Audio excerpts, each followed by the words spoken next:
This recording is protected by copyright. No part may be reproduced without the prior permission of the University of South Australia.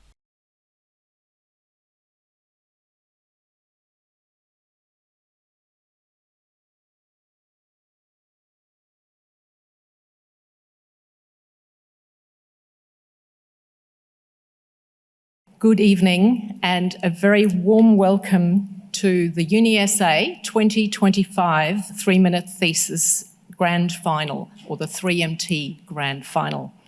My name is Sandy Orgeig and I'm the Dean of Graduate Studies here at UniSA. This event, which is co-presented with the Bob Hawke Prime Ministerial Centre, is one of the absolute highlights of our year, our research year. It's a chance to celebrate the brilliance, the creativity and the determination of our higher degree by research students as they condense their complex research to share with us accessible and inspiring stories in just 3 minutes. Tonight you'll hear from 7 of our finalists from across the university with presentations covering children's wellbeing in summer, accessibility for students with dyslexia, and compact infrared telescopes for space imaging, among other stories. Each of our finalists has a powerful story to tell. Each will show us why their research matters and how it can change lives. Before we begin, I'd like to acknowledge that we are meeting here today on beautiful and traditional Kaurna country. So on behalf of Professor Peter Murphy, Deputy Vice-Chancellor, Research and Enterprise, and the UniSA senior leadership represented here tonight by Bradley Distinguished Professor Marnie Hughes-Warrington AO, Provost and Chief Academic Officer and Standing Acting Vice-Chancellor, Executive Deans, Deans of Research and Professorial Leads and Members of Council. And also on behalf of Jacinta Thompson, Executive Director of the Bob Hawke Prime Ministerial Centre, who unfortunately, due to ill health, is only able to join us online tonight and not in person. Welcome to the 2025 UniSA 3 Minute Thesis Grand Final. Welcome to our distinguished guests, our judges, our valued donors, our colleagues, students, friends and family, both here in the auditorium and those joining us online via the live stream. And of course, a very special welcome and thank you to our 7 PhD finalists. This is a particularly significant moment for us. Since 2010, UniSA has proudly participated in 3MT, celebrating the research achievements of our HDR students and sharing their stories with our community. Over the past 15 years, this stage has showcased many PhD researchers, each with their own bold ideas, their challenges, and their breakthroughs. Tonight marks the final time UniSA will hold its own 3-minute thesis grand final. It is both a celebration and a milestone, a moment to reflect on the extraordinary journey we've taken and to look ahead with excitement as UniSA and University of Adelaide continue forward together as Adelaide University. What has never changed and will never change is what lies at the heart of this event: our research students, their discoveries, their drive to create knowledge that changes lives and the world around us. That is what we celebrate tonight, and it is what will continue to define us in the years ahead. This event is truly UniSA at its best, brought together by my team and the Bob Hawke Prime Ministerial Centre, and made possible through the generosity and support of colleagues right across the university. From research, education and training, our academic units and admin teams, through to the DVCRE portfolio and CMK's research marketing, digital, creative services and media teams. Tonight we are also expertly supported by our AV colleagues, Zach and Shane, and by volunteers from across the university. Thank you not only to your efforts tonight, but also for those many contributions that have supported 3MT over the years. A very special thank you as well to Jacinta Thompson and her team, Renee and Cara, at the Bob Hawke Prime Ministerial Centre and all of their volunteers. And of course to my own team, Kirsty and Cara, who have been invaluable and working tirelessly, along with my co-dean of Graduate Studies, Associate Professor Sally Plush. And now it is my great pleasure to introduce your MC for tonight, journalist and media presenter Candice Prosser. Candice is an experienced journalist who has worked in a variety of roles for the national broadcaster. She began her career by specialising in courts and legal reporting, spending countless hours in courtrooms and royal commissions to bring important stories to the public with insight and authority. In more recent years, she's become a familiar voice and face as a radio and TV presenter, while also sharing her expertise behind the scenes as a mentor, trainer, and producer. She is passionate about quality storytelling, which makes her such a fabulous fit for tonight's event. So please join me in welcoming Candice Prosser to the podium.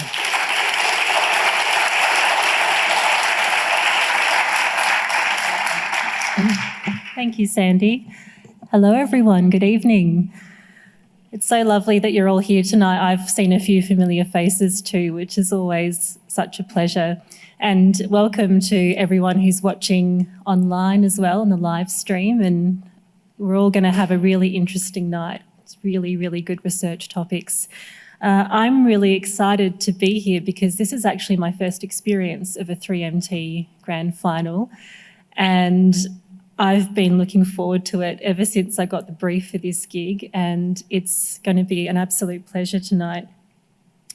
So the 3MT, as Sandy said, is very much a highlight, not just for UniSA every year, but also for hundreds of universities across the world.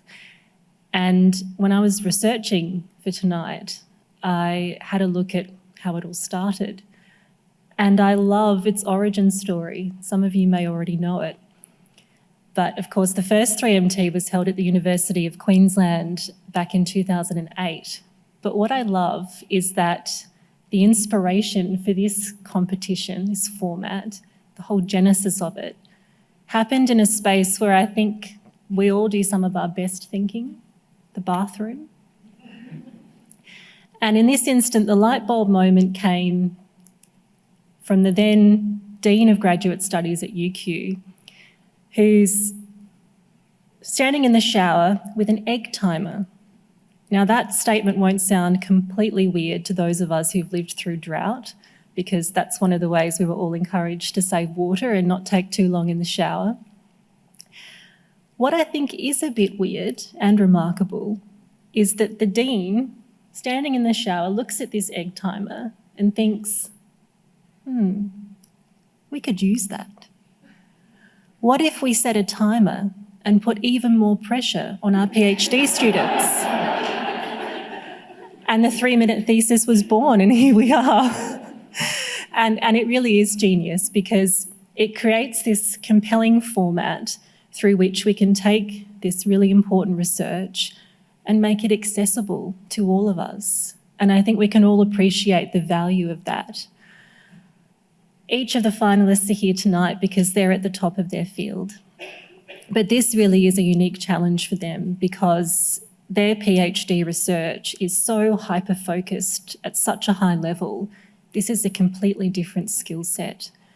And I was able to meet all the finalists in the past week and ask them questions about their research. And that was such a privilege. I really learnt so much, and I think all of us are going to learn a lot tonight. And it struck me that every one of their projects has the potential to change people's lives for the better. And that's remarkable. It also struck me that these projects are immense. I mean, clearly, to do a PhD, you have to have a topic that can span tens of thousands of words. But they're incredibly complex and highly nuanced. So to condense all of that into a memorable 3-minute presentation for us, a non-specialist audience, it's not an easy task. It is a challenge, and it's going to challenge the finalists to use all of their talent and reach even higher. So that's going to be great to watch, and it's going to be a great experience for you as well. And I know the nerves start kicking in at this point, but I just want to say enjoy it, because you're among friends here and we're all so pleased to be listening to your talk tonight. So I think it's going to be really inspiring, because to combine that passion with that level of expert knowledge, that specialist knowledge, with effective communication skills is special. And in the media, we know what a gift that is, to find researchers who are passionate, who know how to reach the audience, who can not only attract our attention, but also our understanding, to make us care about what they're saying. That to find talent like that really is the dream. And when it happens, it's powerful, because ultimately that's how we make change. That's how we inspire people. That's how we make a difference. And it really is remarkable, the work that you've all done.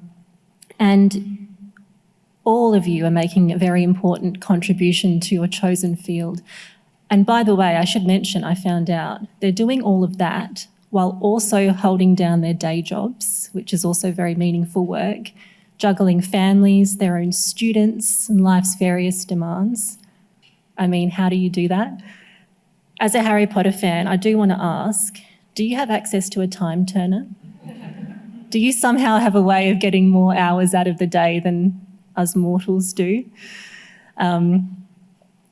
I'm hoping there's at least one Harry Potter fan in the audience who understands that reference. If not, I'll clue you in. Hermione uses it to attend 2 classes at the same time at Hogwarts.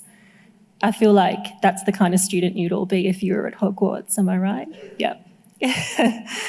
So, look, I think we don't have a time turner, and it's incredible what's brought you here tonight. So I would like to take a moment to acknowledge the incredible hard work and dedication that's got you all here tonight, and the impressive achievement of being a finalist in this competition. Well done.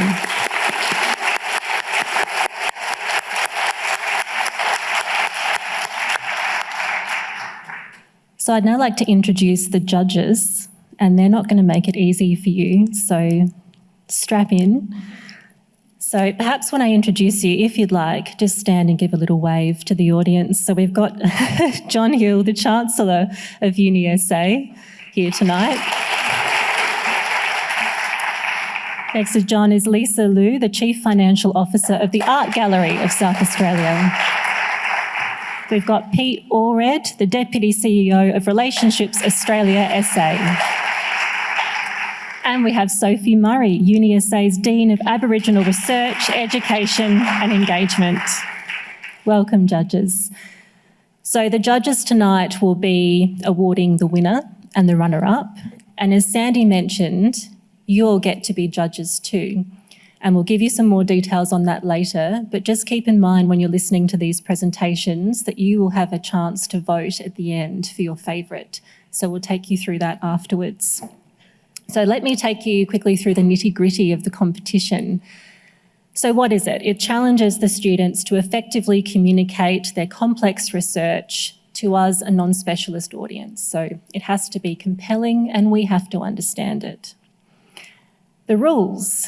So it's only a single static PowerPoint that they're allowed. There's no props or aids here. There's no auto cue or teleprompter. They actually have to memorise their speech, and they don't have the safety net of referring to notes. So that's a challenge in itself. And don't bother asking for a recount because the judge's decision is final. So this is what the judges will be looking for tonight. I'll take you through the judging criteria. So communication, did the students articulate their project to us and its significance in a meaningful way? Comprehension, did they help us understand their research? And engagement, did they have us hanging on their every word, keen to hear more? And that brings us now to the presentations. And first to take the floor tonight is Emily Iglitis. And Emily's research tackles the so-called summer slide during school holidays, when children, especially those experiencing disadvantage, can suffer a decline in their health, learning and well-being. Please welcome Emily.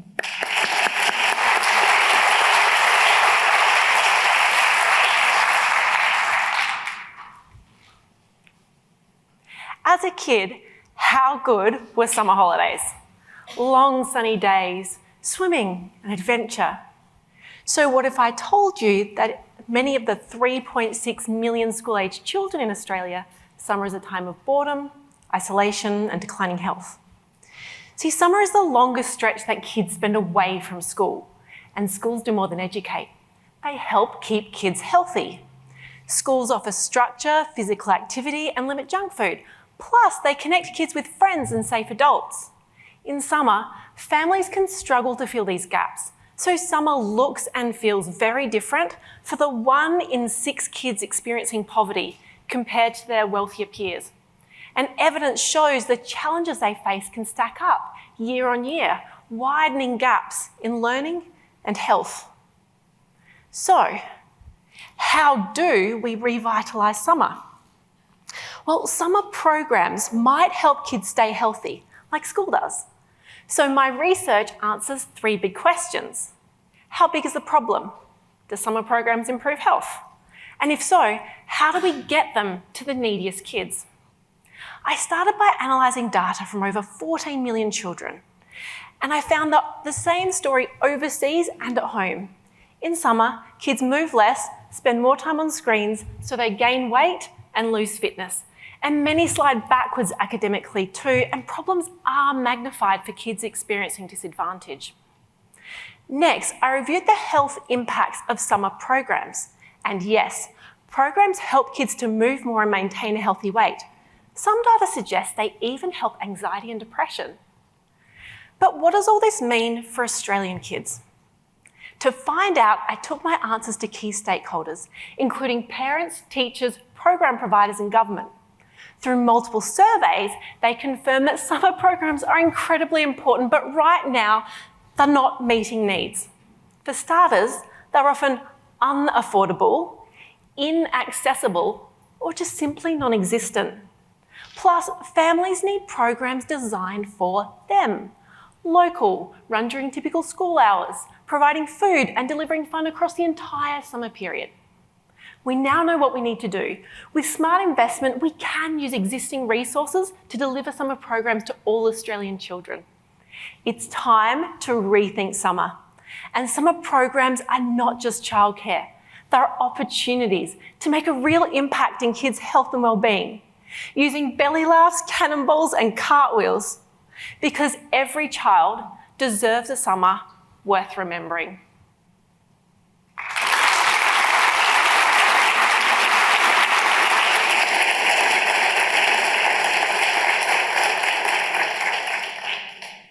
Next to take the floor is Cheryl Chan, and Cheryl's PhD is setting the groundwork for a new generation of compact, high-performance telescopes that can advance satellite imaging using freeform optics. Please welcome Cheryl.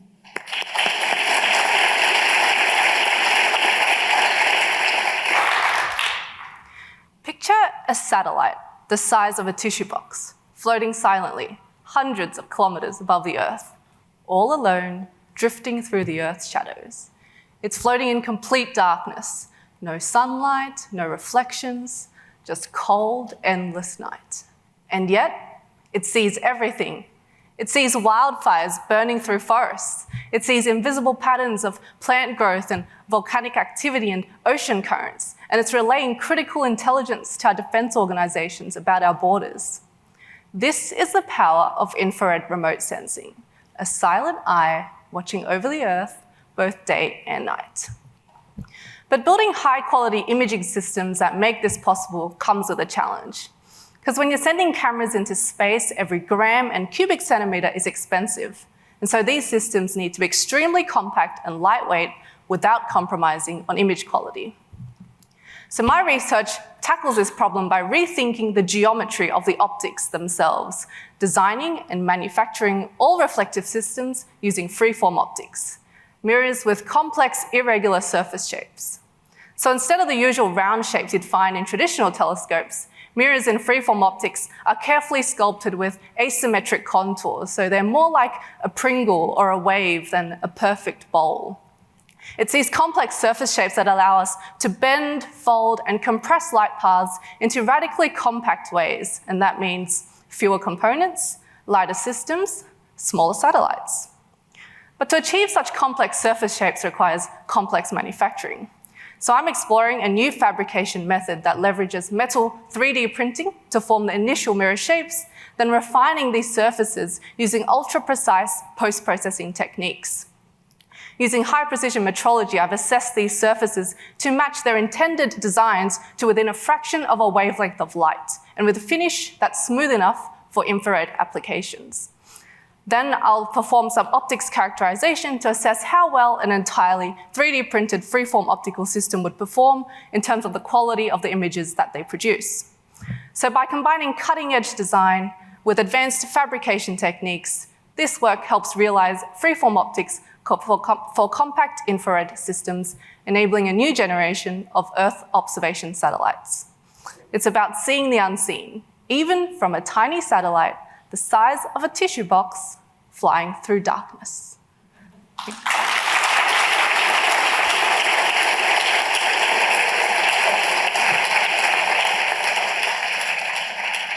Okay, next to take the floor is Namrata Nair. Namrata is researching infrastructure inequality in India, exploring the profound impacts of poor sanitation and a lack of basic resources. Please join me in welcoming Namrata.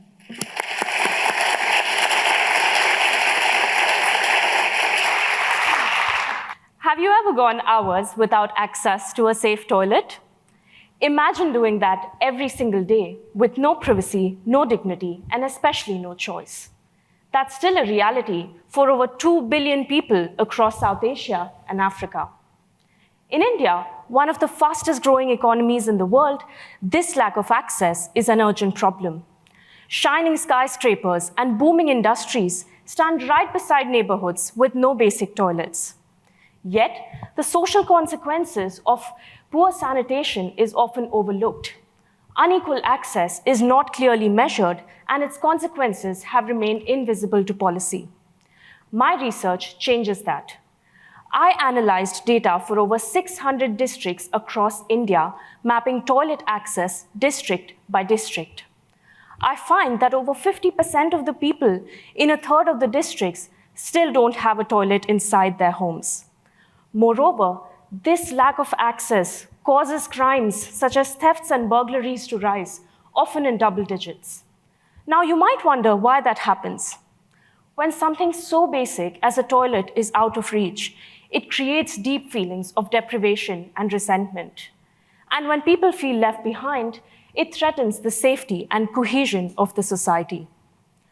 India's sanitation campaigns in the past failed to target those most at risk. But my findings offer us a way forward. I identified where access is weakest, who's being left behind, and what needs to change. Turns out that this improving access needs to be paired with economic opportunity. Only then can people sustain these services and live in safer, more dignified neighborhoods. At present, we need a 5-fold increase in our efforts to achieve universal toilet access, and my research brings us closer to that. With the district-level mapping, the Government of India can now take more localized action and also implement community sanitation programs, which have never been done before. Many South Asian and African countries, too, can do similar mapping to better target their sanitation investments and reduce that exclusion-driven crime. So that no one endures the same lack of dignity and privacy, the United Nations has mandated universal toilet access a global priority. In fact, it once set up this giant inflatable toilet right outside its New York headquarters as a bold reminder that as ordinary a toilet may seem, it represents something extraordinary. the power to advance dignity and build fairer, safer societies. Thank you.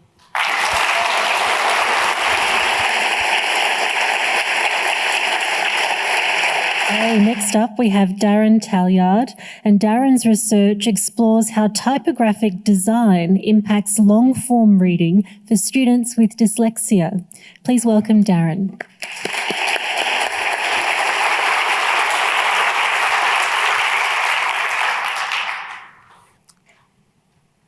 "40 to 60 people in this room tonight, that's 10 to 15%, probably experience reading difficulties because of dyslexia.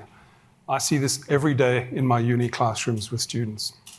Dyslexia makes reading more difficult, more tiring, slower, and more stressful. And as a graphic designer, I wanted to make reading materials like books and academic journals more accessible. That's why my PhD explored how typography impacts reading for university students with dyslexia. Typography is how we use space and alignment, line length, size and scale, color, weight, emphasis, and hierarchy. Initially, I thought we should help students read faster, but many interviews and 3 rounds of detailed experiments made something very clear. Students with dyslexia strategically approach learning more deeply. They focus on quality over speed, and they prefer reading from large laptop screens. So in response, my research demonstrates how we can digitally alter any book and take it from a wall of words to a well-organized, easily navigated text that students prefer and want to read from. I found 3 methods that work. First, add specific amounts of extra space between each letter and word, each line and paragraph. Second, use clear visual hierarchy to guide readers and insert numbers next to each paragraph so they know where in the text they are. And third, use augmentation. This means applying a subtle visual cue to the key sentence in each paragraph, as well as any important names and essential concepts. So the result? It digitally transformed typography in real time for students. And it produced significantly lower levels of anxiety. In fact, students even started enjoying reading from this. It significantly increased engagement, and for the first time, students were focused on content instead of just reading words. And that speed issue, well, reading time stayed pretty constant, but closer, more careful reading of more content was taking place in the same time. I set out to help this particular group, but they may help all of us, because when we design for people at the edges of an ability spectrum, we become inclusive, and everybody in the middle benefits too. So now I'm working to get this implemented in Adobe's PDF software so that we can make inclusive augmented typography available to everyone. Thank you.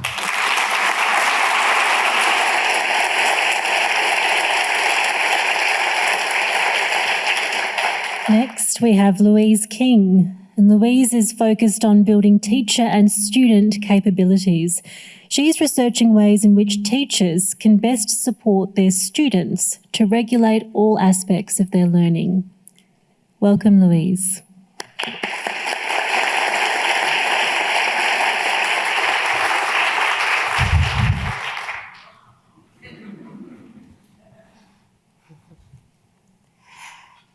Picture this. You're a teacher and you can't wait to begin an exciting new project with your students. However, your meticulously prepared, highly engaging, real-life project is met with, I can't. I don't know what to do. I'm too unsettled. I can't work with them. My laptop is flat. I don't have a pen. And the whole project is a flop. That was me 8 years ago. Effective learning is less about content and a whole lot more about the strategies students use, or not, in the process of learning. It's the how over the what. We call this the regulation of learning, the setting and continual adjusting of goals and strategies to advance cognitive, affective, or social aspects of the learning process. But this doesn't automatically develop. It requires teachers to explicitly scaffold these skills through modelling, practice, and reflection. Research tells us a lot about the processes behind learning and what kinds of practices might make better learners. But this knowledge is too dense and inaccessible for busy teachers to fine-tune to their own classrooms. And without agency over their own professional learning, how are teachers meant to empower students to take charge of their learning? So, I worked with a team of teachers, and for a year we researched together. We co-designed and we tested scaffolds. We reflected on what we were observing, and we continually made adjustments to our strategies in the classroom. We created a language to talk about the abstract internal processes of learning with each other and with our students. When stuck, we ask questions rather than dishing out directions in our meetings and in our classrooms. In essence, we co-regulated our teaching to co-regulate student learning. And guess what? We shifted the culture. Students showed greater learning stamina, growth mindset, even started seeking their own feedback. They took ownership over their learning, as one student reminded himself, "My teacher won't be there to always tell me what to do." But maybe more importantly, the teachers now had a toolkit of tailored, actionable practices to adapt into the future. One teacher declared, "This has completely changed how I will teach from now on." So, as it turns out, responding to the question, "I don't know what to do," with another question, "So how can we find out?" works as well with teachers as it does students.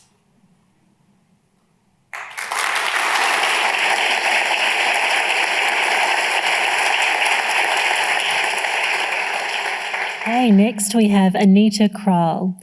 Anita's project aims to understand how exposure to harmful fungus like mould reshapes the cells in our lungs, causing long-term health issues. Please welcome Anita.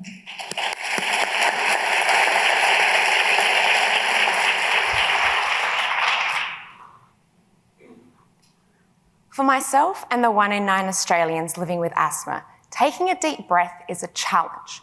But what if I were to tell you we are all at risk of developing this disease? With every breath, we expose our lungs to millions of harmful particles. This can impact our lung health and increases our risk of diseases like asthma. Mould is a type of fungus that flourishes where moisture lingers. Hidden in plain sight, it's a dangerous particle that is harmful to our health. Shockingly, 1/3 of Australian homes have mould, and up to 80% of asthmatics have mould allergies. Mould exposure is linked to asthma development, but we don't fully understand how. That's why I set out to study how mould affects the lung stem cells to cause asthma. Stem cells are our body's master building blocks. Lung stem cells form the structural and functional components of the lungs. In the healthy lung, the blue master building blocks build a strong and protective brick wall, shielding us from harmful particles like mould. But in asthma, these green master building blocks take over, building a weakened brick wall that's covered in thick mucus and riddled with cracks.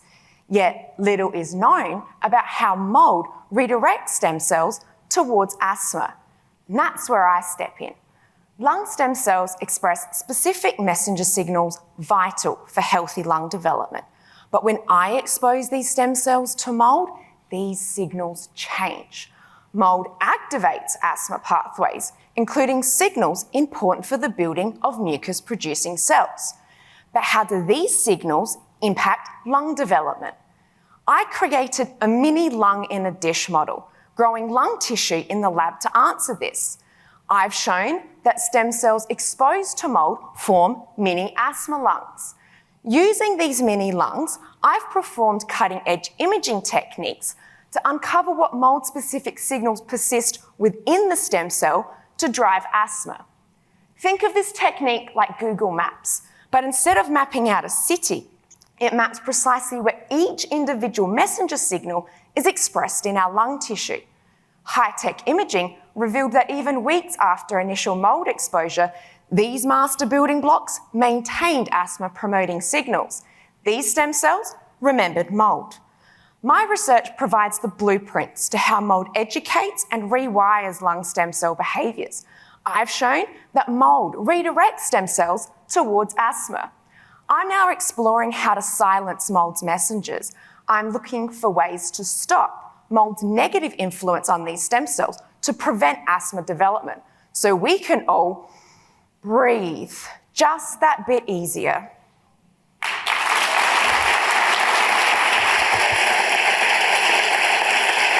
And last but not least, we have Dineti Yasadora Jayaratna. Dineti is investigating the psychological health and safety of hybrid workers. She's examining how culture and leadership styles can affect these outcomes. Please welcome Dineti.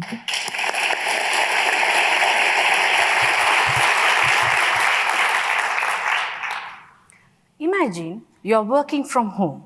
Sunlight shines through your window, coffee in a hand, and no traffic to battle. Freedom, right? Let's be honest, that's not the reality. You are juggling back-to-back phone calls while stirring a pot on the stove, constantly checking emails, but feeling completely unseen. You're starting to wonder, does anyone at work know I'm still here? That's hybrid work for many people, not just a new way of working, but quite reshaping the way how people feel, think, and connect. I'm exploring how hybrid workers feel day-to-day life, emotionally balanced at work, by comparing two different cultural contexts. Sri Lanka, where I used to work during COVID, and Australia, where I study now.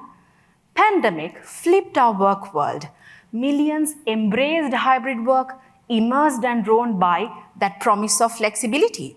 For some, especially women, it's a game changer, allowing them to balance work and home more fluidly. But there's a hidden cost. One recurring theme from my early interviews with 25 hybrid workers: loneliness.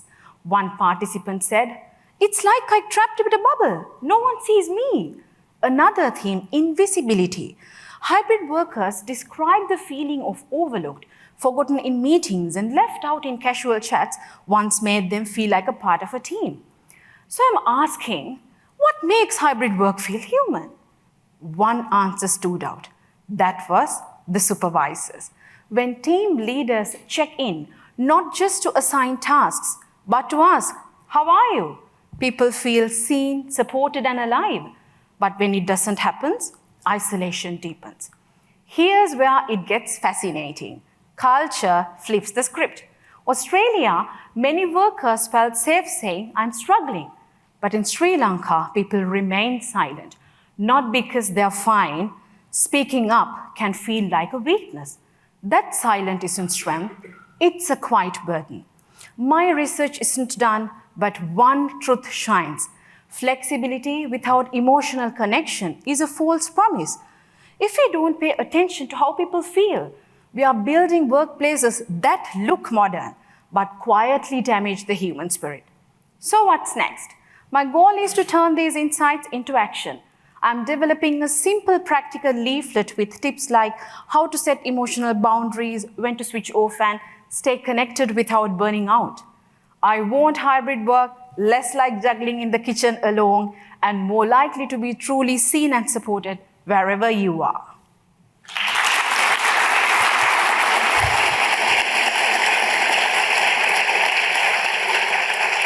Okay, when the judges have finished their notes, they're going to go and deliberate, and then you all get to vote. So hang tight, we're going to get that all happening very soon.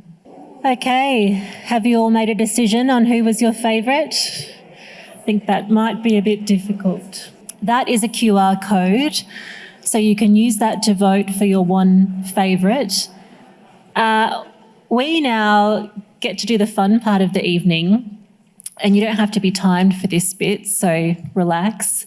If there's any questions you have for the researchers, you want to know more about their projects, now's the time when you can ask. So I'll just invite all the finalists to come and sit here, and we'll have a microphone that we'll pass around.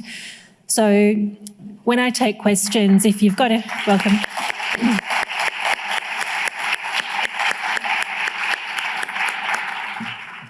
right, who would like to kick us off with a question? Please put your hand up and we'll get a mic to you. This is a question for Namrata. I was just wondering if you have any suggestions for governments about how they might improve their policies to improve access to sanitation. Thank you so much for that question. And actually, that's a really good one, because the whole reason that any of us do any research is so that it can be of some use. So what I have done is India's divided into several districts. And what I did was sort of map the toilet access in that district as to which regions still don't have a working toilet. So one of the things that I did see occurring in some countries in Africa was, along with building toilets, they geotagged it. And once they geotagged it, they could track if that toilet was functioning over time. And they also linked it with mobile apps. We have that coming into India as well, hopefully soon. And people could take a picture, upload it, and say that this toilet is not working. Because as much as building a toilet is important, its maintenance and sustenance is equally important. So one of the direct things is identifying those areas that come from my research. And the next step would be to build some kind of community sanitation efforts at continuing these. Yeah, thank you.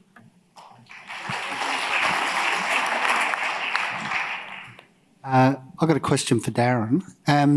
So if you publish these books that look slightly different, could they be read by people without dyslexia comfortably, or would it be an effort for them? And the reason I ask is, obviously, if you can just publish the book as one type and it fits both, then that's more commercially viable. Yeah, it's a very sensible question. In fact, they should be read in more than one way. And the objective is to ensure that we bypass the publishers, we bypass all the gatekeepers and take it straight to PDF. The interesting thing is that almost no students read from ebooks because they're pretty unpleasant. And mostly they can't afford or can't get access to printed documents. Everything's digital. And so they read 95% of their stuff through PDF. And so you can alter the structure inside a PDF to present different ways of showing what something looks like, so that we can optimize for this group of people or for anyone else. And interestingly, I did do some testing with expert readers that don't have any reading constraints. It made it better for them too. It's just that their needs would be different to this particular cohort, and the focus is on this cohort specifically. But you're quite right. We need to cater to everybody, and we don't need to have just one version any longer. We really should be moving past that quickly. Thanks for the question.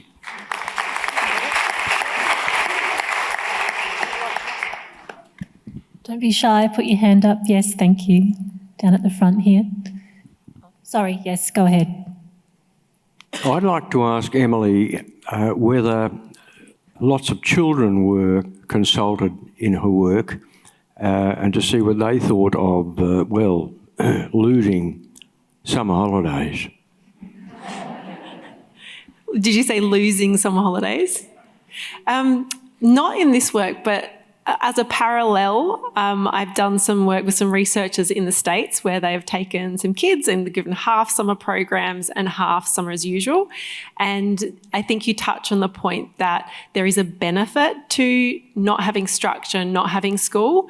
And so I think it would be about getting the optimal dose. And a lot of the kids in the programs loved going to camp, but I think about 2 to 3 days a week was what they were happy with. And then they had days they just wanted to be at home. So it wasn't part of this work, but we got that story. And so for Australia, at this stage, we're kind of laying the groundwork going, is it feasible? Is it possible? If I ask my daughter, do you want lollipops for breakfast, lunch and tea? She'll be like, yeah, sure. And so I guess at this stage, it was like, is it feasible? Can we do it? And I think very important, the next step would be to be involving kids and getting their story.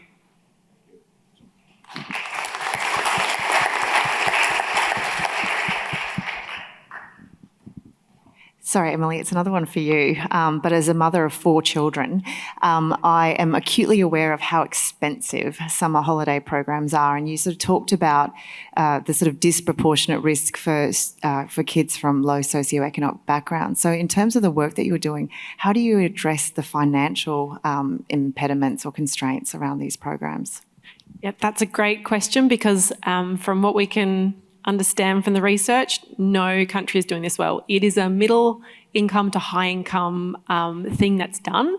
But considering how many mental health and wellbeing and community outcomes you could potentially change, the funding really does need to come from a policy level, from like the government. But what came through is there are resources in our community that, like schools, they are not used for all the summer holidays, and they're ready to cater for kids. So I think if we can leverage the existing resources, using government funding, thinking of it as a public health thing, then that will make it achievable. We can't just expect families to fund it because you're right, hundreds and hundreds of dollars per child per week, and you've got 6 weeks. Yeah.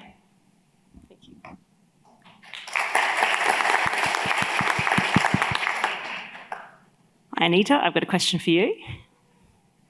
So I was really excited to hear about the messenger signals that you've identified there. Do you think that those signals could be tied back to other triggers, and could it lead to other health outcomes? I'm thinking particularly of cancers in lungs. Yeah, so that's actually really quite interesting. So there was a paper published only a couple of days ago where they were looking at how viral infections can actually reignite or sort of activate sort of lung cancer cells in patients. So that's very new data that's sort of only just been published like a few days ago. But in terms of how mold messengers may potentially be involved, that's something that we're not really sure about. Again, any form of inflammation has the potential to sort of awaken or tickle sort of potentially cancer cells, but that's not something we've particularly looked at in our research.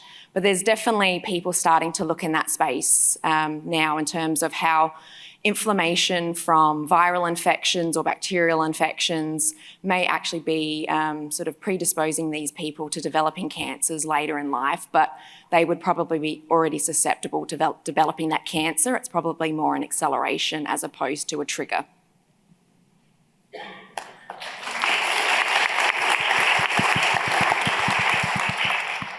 Yes, up here, thank you. Yep, thank you, and congratulations to the finalists. And my question is to Cheryl. It was an interesting presentation about seeing more from space, and I was only curious if you come across people who are being filmed from those telescopes. Any chance you would know how they responded to the images that is taken by the telescopes? So I'm not sure if I heard correctly something about people being filmed from space. Yes. Do you? And whether people are aware that they're being filmed from space. If they become aware of it, how do they respond to it? So the type of resolution we get from space, you would not be able to see people. That would be amazing. But I think we're talking like 50 kilometers would be like, or 30 meter ground spatial distances. At most, I think that's what our worldview ground spatial distances are. So the level of resolution we get would not get people, or definitely not identifiable of people. And so when we get to that problem, we can address that then, I think.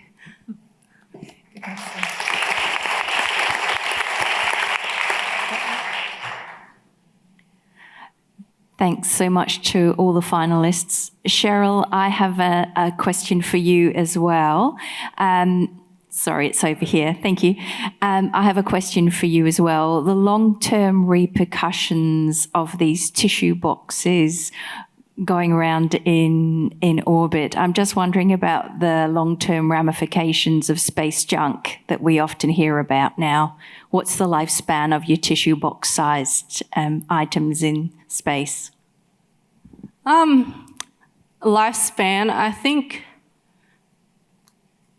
they're often, so there's a few things, I guess. There's people investigating, monitoring, and the space junk, and then there are people also looking at retrieving or collecting, trying to get as close as possible, and then there's also junk that just comes in. Generally, these CubeSats, if we're talking about CubeSats, which is generally where these freeform optics are addressing, because freeform optics is a response to the compactness issue, the size issue mostly. And so we're talking about cube satellites or small satellites. They will evaporate in the atmosphere before it reaches the ground. And those only have a short lifespan, I would say, of a few years. You'd be happy with the results from that. But for larger things, I think there are people actively looking around and having space domain awareness and looking and monitoring what those are going on, and modelling, of course. So.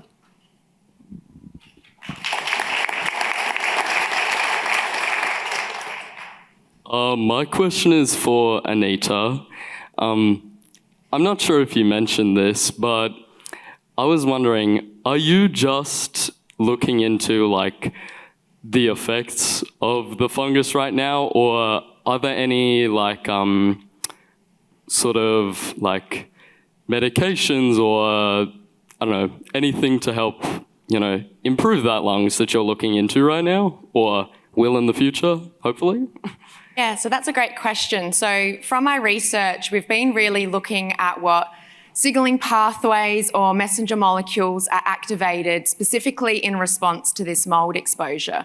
So what we're doing now is looking at how, using other drugs that we've already got available, how we can actually block those signals to prevent this sort of reprogramming and rewiring of the lungs. So the idea of this is sort of taking the lessons that we're learning from my research, which is more basic science, and then expanding on that into a program where we can actually look at delivering effective drugs to either block or prevent this development of asthma in the future. So that's something that's probably in the future. That's not something that we're going to able to do straight away with any sort of new therapies, but that's definitely the goal of this research, is taking those lessons from basic science and translating that into something that's going to be useful for patient health.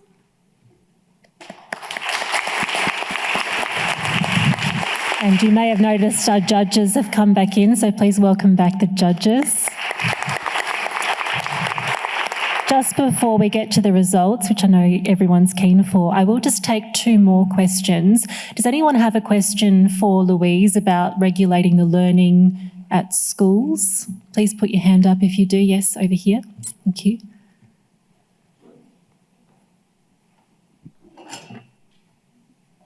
Hi, I just wanted to know, what was the age group of the students that you were focusing your research on?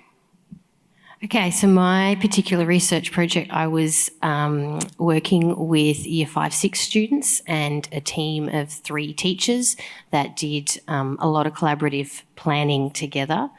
Actually found it was a really prime age for it, because they had this big transition coming up and they were aware that some of the support structures that they're used to relying on in primary schools weren't going to be there. So we found a lot of them were then starting to think about, okay, so if I don't know something, how am I going to figure it out? And so there was a lot of shifts with the teachers then with when students approach them, I don't know what to do, tell me what to do, rather than just do this, and therefore they're not really learning, they're just following an instruction.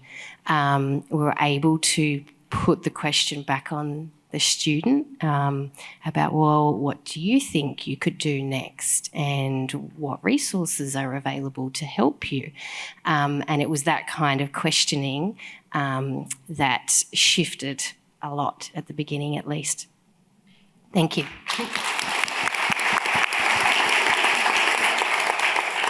Great. Do you have a question for Dinety? I do indeed. Great. So firstly, thank you very much, everyone. And congratulations. It's nerve-wracking down there. You've done an awesome job and you've inspired many of us, I'm sure, all of us. My question is for you, Dinety.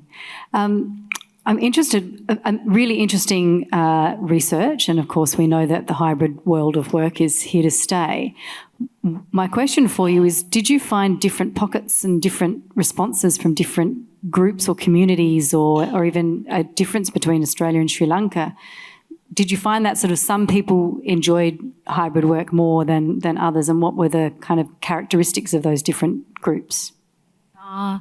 Thank you very much for your question. I don't see that kind of a difference in cultures, or like everyone loves hybrid work, especially women and also men. Men also highlighted that they have an opportunity to spend much more time with their family and kids. That is a highlighted thing from men, and women can do their household chores, cooking and all, because of the hybrid work. But in terms of culture, Sri Lanka and Australia, it's totally East and West culture, where Sri Lankans have a collectivist culture and Australia has an individualistic culture. So in terms of that, there are some differences where we perceive the hybrid working, where Australians love kind of individually working and take autonomy decisions, where the Sri Lankans want to have working in a team, even though they are working as hybrid workers, and to have team decision making. So in terms of that kind of cultural differences there, but other than everyone loves hybrid work. Yeah, thank you.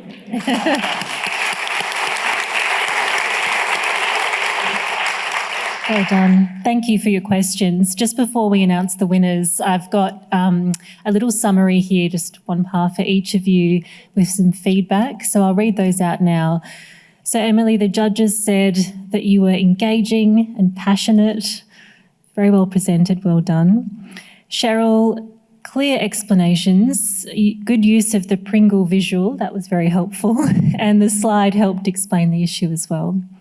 For Namrata, you demonstrated a passion for a substantial real-world problem, and you articulated the impact of that research. It was clear, you showed the challenge, the process and the outcome, and tangible change, so well done. Darren, the judges said it was very well articulated for a general audience, good explanation of outcomes and some clear deliverables. Louise, you get a mark for using humour to engage the audience, so good one. Anita, excellent use of the slide, your body language and use of the brick metaphor made it comprehensible. And Dinety, relatable and topical research and very enthusiastic presentation. So well done again, everyone.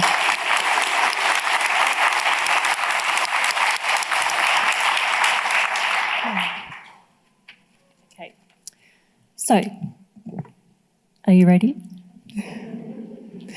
We're going to announce the People's Choice Award first, and the winner of the People's Choice Award gets a $1,000 research grant, which I'm sure will be put to very good use.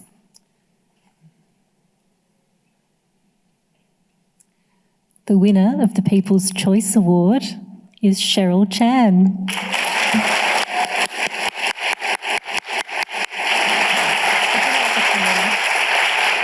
Cheryl, come over here and we'll give you the award.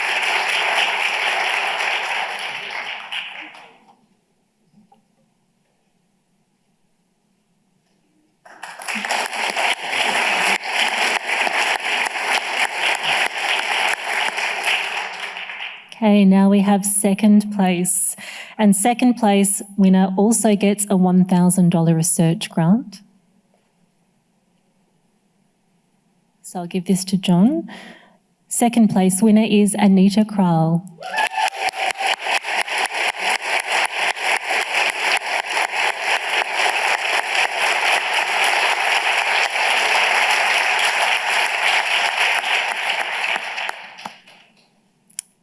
And now for the big one. So first place with a $3,000 research grant and entry into the Asia Pacific 3MT final. Congratulations, Namrata Nair.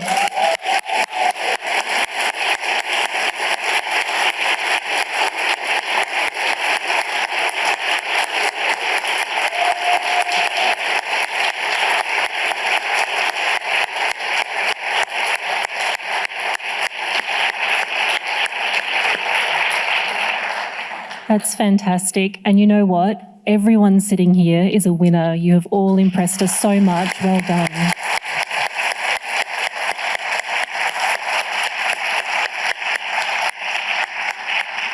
I hope you've enjoyed this evening as much as I have. And that concludes the formal part of this evening. So thank you so much for coming tonight to this final 3MT as UniSA. It's been a really special evening. Thank you for being a part of it and sharing your research.